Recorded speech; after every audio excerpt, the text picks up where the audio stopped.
Olá, pessoal. Vou dar continuidade, tá, à nossa aula de legislação ambiental, começando a falar aqui alguns dados do nosso estado, o estado do Pará. Bem, gente, o nosso estado ele apresenta um número crescente de órgãos executivos. Como eu falei para vocês no vídeo anterior, aquele órgão, né, que vai lá e faz valer a lei, aquilo que já está prescrito na legislação. Em 2002, aproximadamente 78% dos municípios tinham aí algum órgão executivo, né? Não necessariamente é uma SEMA, pode ser uma Secretaria de Infraestrutura e Meio Ambiente ou algum outro órgão, e hoje em dia, na verdade em 2017, já esse número cresceu para 96,5%. Outra coisa também que é crescente é a presença de secretarias de meio ambiente nos municípios. Em 2002, menos de 50% dos municípios apresentavam secretarias e em 2017 esse número aí já alcançava, né, quase 90% dos municípios. Agora em 2020, acredito que a gente já tenha aí alcançado 90% dos municípios.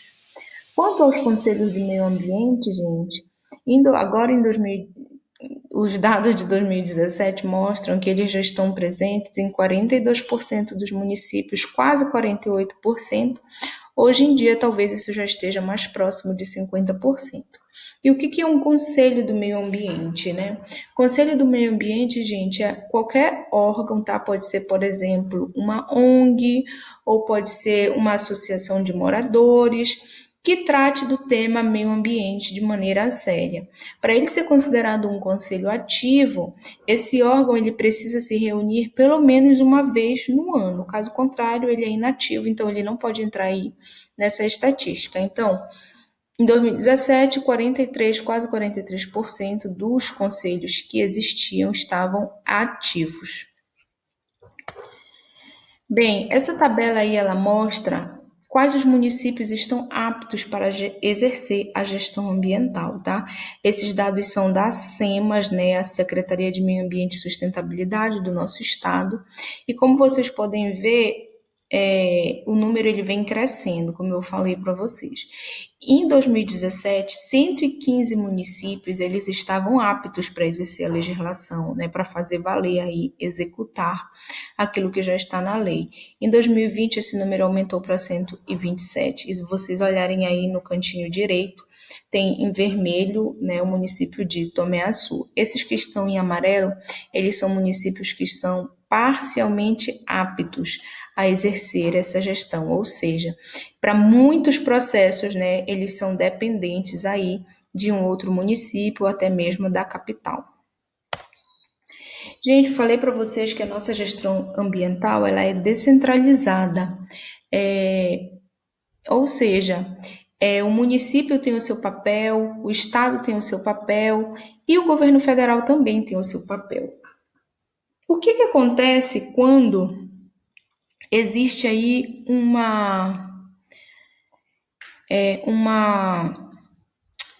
divergência, né, nessa legislação prevista? Porque o município pode criar leis próprias, o estado também. Olha aqui esse exemplo. Nesse caso aqui, gente, o que decidiram, né? Esse exemplo aqui ele é bem clássico, por isso que eu coloquei para vocês.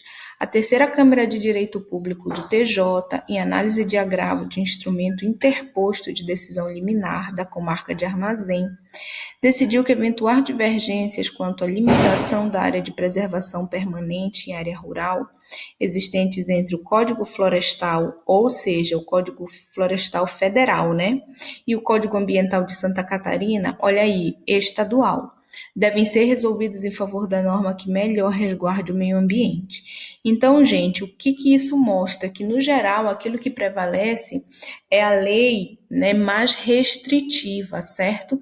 Não é porque uma lei é federal que ela vai prevalecer ou se sobrepor a uma lei estadual ou municipal. De modo geral, a mais restritiva é a que deve valer. Entre os instrumentos, gente, da legislação ambiental se destaca o licenciamento ambiental.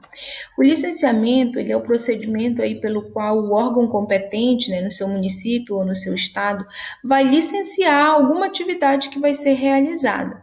Não só a atividade em si, mas tudo o que diz respeito àquela atividade, né, como a localização, a instalação e até mesmo a fase de operação de um dado empreendimento. Quais são as atividades que precisam ser licenciadas? A licença ela tem validade indefinida, ela é obrigatória? O que acontece com uma empresa que funciona sem licença ambiental? Bem, para essas perguntas nós vamos ver a resposta agora. Gente, essa aqui é a lista, tá, de atividades para o nosso estado que precisam ser licenciadas. Está lá no site da SEMAS. Mas também existe uma lista do governo federal, que está lá no site do CONAMA, é a resolução 237 deles, de 97, também traz outras atividades. E quanto à questão se todas as atividades precisam ser licenciadas ou não, funciona da seguinte maneira: se a atividade está nessa lista, sim, é obrigatório ela ser licenciada. E caso a atividade não esteja nessa lista, ainda é possível que ela necessite de licenciamento. Então é importante averiguar, tá, caso por caso, né, aí no seu município. Quais são os passos necessários para o requerimento, né, de uma licença ambiental? Bem, gente, o primeiro passo é solicitar a licença prévia. Como o nome já diz, ela é prévia, antes do empreendimento ser construído. É aquela licença que ela vai ver a viabilidade ambiental de um dado empreendimento. Ela dura no máximo 5 anos e se esse processo ainda não tiver terminado dentro de 5 anos, ela vai precisar ser renovada. Depois da licença prévia, é necessário solicitar a licença de instalação, que é aquela licença antes do início da construção, né, das instalações de um empreendimento. Essa dura no máximo 6 anos. Então, assim, em 6 anos você pediu a licença e a construção ainda não terminou, é preciso renovar para mais aí 6 anos.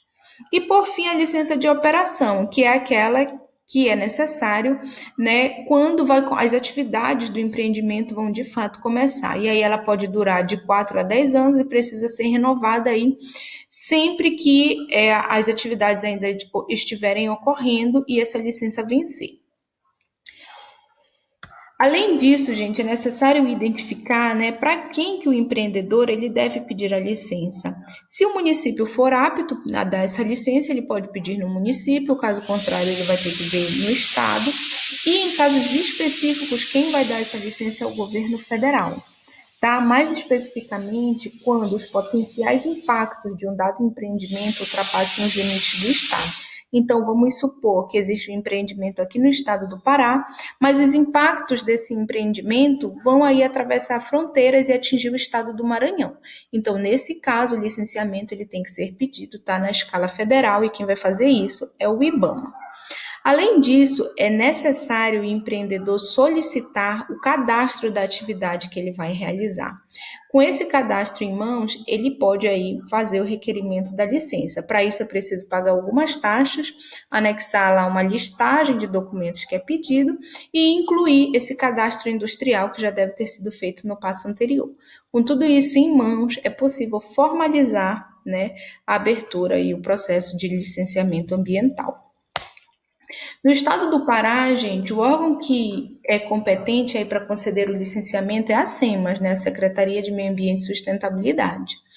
Mas existe aí um convênio entre a SEMAS e a Prefeitura Municipal de Belém, que transfere, no caso, essa responsabilidade para a SESMA. Então, na capital, tá? Esse convênio funciona na capital, quem faz o licenciamento é a SESMA. E, no caso dos municípios, é preciso ver aí caso por caso, porque alguns municípios podem fazer e outros municípios não. Bem, o licenciamento ambiental ele inclui o estudo de impacto ambiental, que é um relatório técnico que vai identificar, né, e avaliar aí de forma imparcial e bastante técnica os impactos de um determinado projeto. Então, além de identificar os impactos de um projeto, ele também, esse estudo de impacto, ele vai ter que trazer aí as medidas mitigadoras, tá, para esse impacto. A gente vai ver com mais detalhes a seguir. Além do estudo de impacto ambiental, também tem o relatório de impacto ambiental, que nada mais é já do que esse estudo realizado e escrito de uma maneira com uma linguagem toda mais acessível, né? O estudo de impacto ambiental ele é técnico e o RIMA ele já é com uma linguagem que qualquer pessoa, ou pelo menos deveria ser, que uma pessoa que não é da área técnica consiga ler e entender ali tudo sobre aquele empreendimento. Bem, o estudo de impactos ambientais ele tem todo esse passo a passo, então ele deve conter as informações gerais, a caracterização do empreendimento, a área de influência. Vamos ver esse passo a passo aí com detalhes. Para as informações gerais, gente, é necessário identificar, né, o empreendimento, a localização desse empreendimento e como que esse empreendimento vai ocorrer. Na caracterização do empreendimento, é muito importante descrever quais são os processos que vão ocorrer ali, se esse empreendimento vai emitir algum tipo de poluente, algum químico na atmosfera, se vai gerar ruído, se vai lançar efluentes nos corpos hídricos, se vai consumir água em excesso ou energia em excesso, dentre outras informações. Além disso, é necessário incluir qual vai ser a área de influência desse empreendimento. Pode ser que o prédio físico, né, ele seja num dado lugar, mas porém eles vão extrair, vamos supor, uma matéria-prima a tantos quilômetros dali. Então, é necessário que ele traga essa descrição da área que vai ser diretamente afetada, da área de influência direta, se, por exemplo, a vizinhança ao redor, se o ambiente ao redor, os corpos hídricos, ou alguma área de mata vai ser afetada, tudo isso aí tem que entrar na área de influência. É necessário também, gente, fazer aí um apanhado de quais serão os impactos ambientais que vão ocorrer durante a realização aí desse empreendimento, tá? E para cada impacto é necessário criar uma medida mitigadora, né, que vai minimizar aí esses impactos. Uma coisa interessante, gente, é que as medidas mitigadoras, elas devem ser criadas para os impactos que já se tem certeza que vão ocorrer e também para impactos possíveis, ou seja, aqueles impactos que podem ou não ocorrer. E é necessário também aí um cronograma, né, todo de monitoramento, para que fique já determinado que tipo de impacto ambiental e quando para que fique determinado para cada tipo de impacto ambiental quando que essas medidas mitigadoras vão começar a ser realizadas, não é?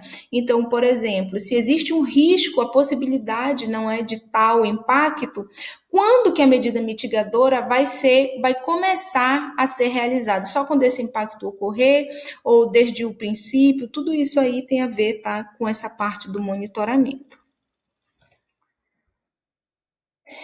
Aqui é um recorte lá do site da SEMAS, lá tem vários estudos de impacto ambiental, né? Se vocês tiverem curiosidade, vocês podem ir lá.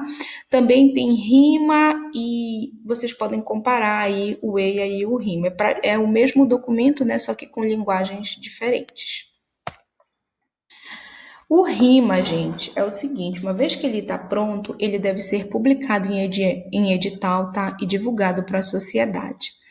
Ele deve ficar nesse período de divulgação por aproximadamente 45 dias. Nesse período, se alguma pessoa, que pode ser um cidadão, né, pode ser alguém que tenha interesse no assunto, qualquer pessoa, gente, ou até mesmo que não tenha interesse no assunto, mas que tenha dúvidas, pode solicitar uma audiência pública.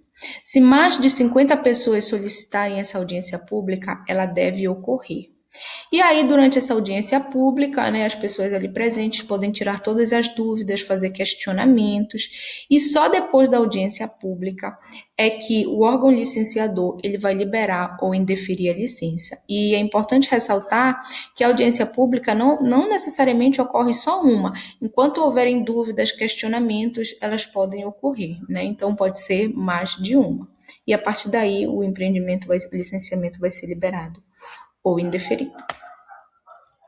Aqui um exemplo, tá, gente, de chamada para audiência pública sobre o EIA-RIMA do empreendimento, ampliação de exploração de granito lá em São Paulo. Isso aqui tá na internet, estava na internet, né, no site lá Secretaria de Infraestrutura e Meio Ambiente do Estado. E hoje, essa segunda parte termina por aqui, gente. Obrigada pela atenção de vocês. Eu espero que vocês tenham entendido aí o que foi passado. E se vocês tiverem dúvidas, por favor, não hesite em entrar em contato comigo através dos nossos canais lá de comunicação. Obrigada, pessoal.